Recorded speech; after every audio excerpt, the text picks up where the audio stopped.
Ikenya. Media bu'a Ikenya. Media bu'a Ikenya ajaiba.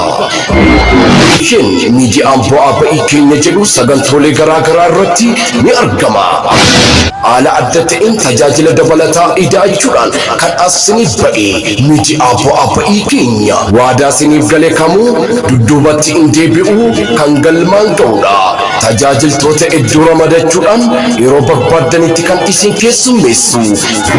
Baga gammaddan baga gammanne media bu'a kana yoo argachuu feetan sirna eebba markazaa dabalatee eebba barattoota akkasuma sirna fuudhaaf heerumaa kana malees sirna gaggeessaa obboleessaa obboleettii kan biyya keessaa kan biyya alaa kanarratti argamuu danda'a. Lakkoofsi bilbilaa Duwwaa 9656572 kanaan haala yoo jettan nu argachuu dandeessan.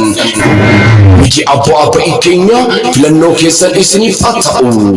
Media bu'a Ikenya. Kabajamtoota dhaggeeffattoota miidiyaa bu'aa ba'ii. Assalaamu alaikum wa rahmatullahi wa barakaatuh.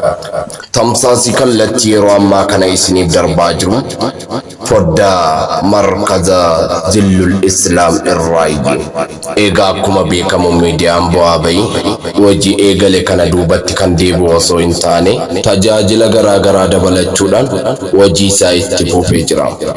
Baga gammaddan baga gammanneen dhaamsa keenya isa jalqabaati.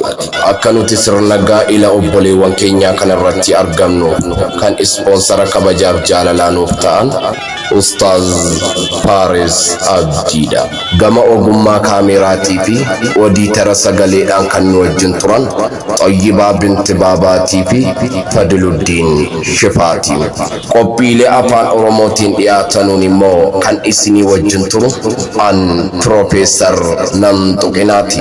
Sagantaa afaan Amaariffaatiin dhiyaatuun immoo gaazexeessituu Zaarah Mahmad Amiini kan isinii wajjin turtu. Gama oduutti isin dabarsuun dura nashiidaa ce'umsaa dhaggeeffannee kan walitti deebinu ta'a. Nashiidaa ce'umsaa kanaa wajjin turtii gaarii. Jireenya eegaltan irraa jireenya gammachuu qabu. Yaa Rabbi koo irraa qabi wal jibbaadhaa fi wal dhabu. Gammachuudhaan jiraachisi yaadaa fi yaaddoodhaan malee jireenya isaanii tolchi duniyaaf akhiraatillee. Jireenya isaanii tolchi duniyaaf akhiraatillee. Gaa'ila jaalatan kanaan Rabbiin haa tolchu khaatimam. Eegala khiisanis tolche Rabbiin hin balleessin dhuma. Jaalaltee haala siftaanaan fakkeenyi si jannaatuma.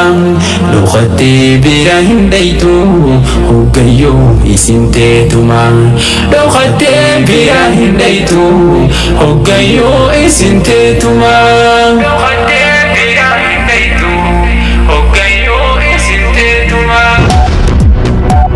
Walitti deebineerra amma kallattumaanan gama oduutti kanan isin dabarsu ta'a.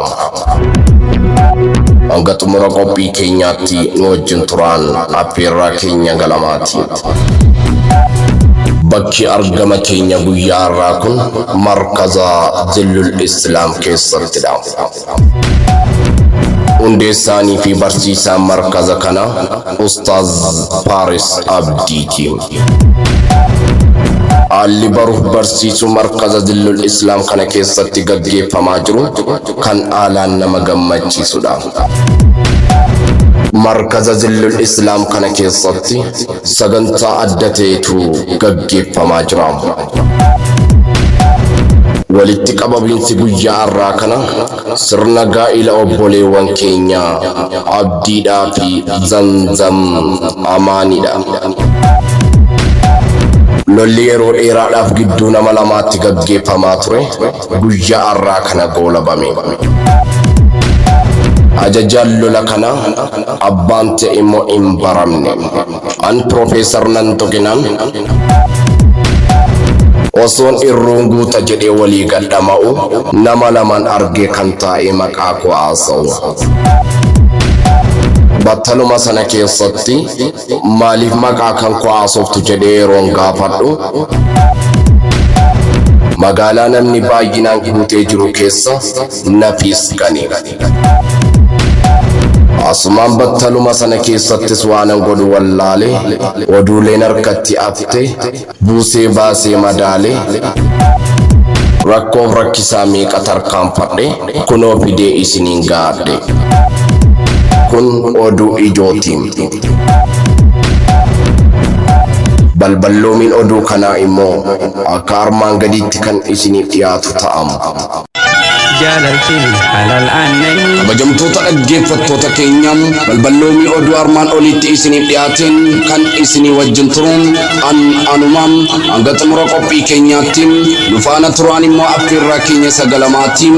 Egaa kabajamtootaa fi dhaggeeffattoota miidiyaa bu'aa ba'iin guyyaa har'aa kanam haala adda ta'een markaza Zillul Islaam keessatti wal geenye sagantaa aruustota keenya abdiidhaa fi zamzam amaanii sagantaa abdiidhaa fi zamzam amaan kana sababeeffachuudhaan sagantaaleen garaagaraa guyyaa har'aa kana markaza Zillul Islaam kana keessatti gaggeeffamaa jiraachuun ragaa qabatamaadha. Egaa maarreen bakki argama keenya guyyaa har'aa akkuma isinuu beektanutti markaza Zillul Islaam keessattidha. Barsiisaa fi hundeessaan markaza Zillul Islaam kana Ustaaz Faaris Abdii yoo ta'anu seenaa Ustaaz Faaris Abdii yeroo biraa sagantaa fuuldura keenya jiru keessatti kan isiniif dhiyeessinu ta'a. Guyyaan har'aa kun sirna gaa'ila obboleewwan keenya abdiidhaa fi zamzam amaan yoo ta'e karaa jarri keessa dabarfatanii dhufanii guyyaa har'aa kana injifannoo adda ta'e kan galmeessan kana isin agarsiisa. Lolli akka addunyaatti gidduu nama lamaatti gaggeeffamaa ture guyyaa har'aa kana haala adda ta'een nagaan buufamuudhaan kan goolabamedha. Lolli kun immoo kan gaggeeffamaa ture gidduu eenyuutii fi eenyu yoo jettan gidduu abdiidhaa fi zamzam amaan yoo ta'u ajajaan lola kana eenyu akka ta'e immoo hin beekamne silumaayyuu hin jiru. Dubbiin dubbii biraa ture hidhannoo rasaasaa maletti kan gaggeeffamaa ture suni meeshaa waraanaa barbaachisu miti. Kanaafuu dhukaasa tokko maletti lola sana kan dhaabsisanidha. Egaa maarreen abdiinii fi zamzam amaan kun gaafa jalqabaatii fi bakki jarritti ol baran siniifan itti akeeka yoo feetan qoradhaadhaan ani buran tarkaanfadhaan. Egaa maarreen sababa gargaarsa takka keessatti kan wal baranidha. Zamzam amaan kun nama biraa wajjin wal barte mare abdii kanaa wajjiniin miti. Egaa maarreen rizqii qocaadhaaf kaa'een allaattiin hin fuutu akkuma jedhanitti abdiin kunii fi zamzam kun guyyuma guyyaadhaan kan walitti dhiyaataa dhufan.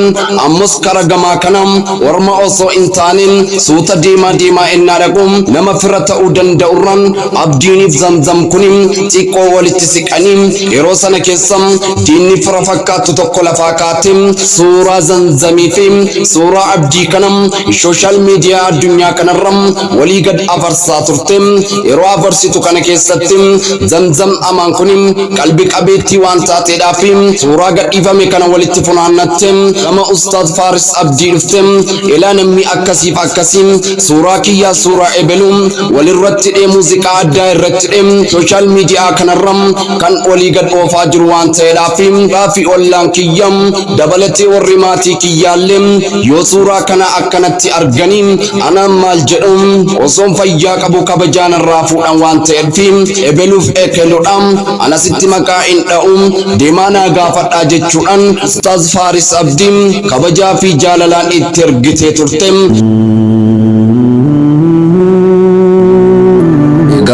Eegasiin akkas jechuudhaan ustaazatti himatte.